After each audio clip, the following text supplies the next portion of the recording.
ஒரு கேன்சர் பேஷண்ட்னால ஒரு பெயின வந்து ஹேண்டில் பண்ணவே முடியாது.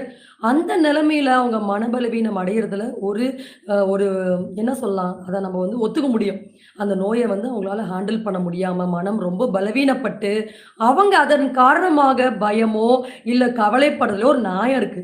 ஆனா, ஒரு பிபி வச்சுக்கிட்டு, அத விடிய விடிய யோசிச்சுக்கிட்டு, அது இல்லாத நோய் வந்துருமோன்னு கவலைப்படுறது, நம்ம எப்படி அத ஒத்துக்க முடியுது?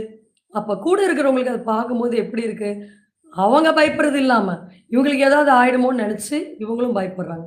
ஸோ, அப்ப எப்பயுமே எந்த நோயா இருக்கட்டும், அது நமக்கு நோய் வந்த பிறகும் சரி, வருவதற்கு முன்பும் சரி, நாம எப்படி அத வந்து எடுத்து கையாளணும், அந்த நோய முற்றிலுமா குணப்படுத்தக்கூடிய ஆற்றல் இறைவன் நமக்கு எப்படி குடுத்துருக்காங்க, அப்படின்னு நம்ம புரிஞ்சுக்கணும். அப்ப இந்த புத்துநோயால பாதிக்கப்பட்ட ராமகிருஷ்ண பரமஹம்சருடைய உயிர், அந்த புத்துநோய்க்கு கொஞ்சம் கூட அசைந்து கொடுக்கவே இல்ல. அவருடைய உள்ளத்தை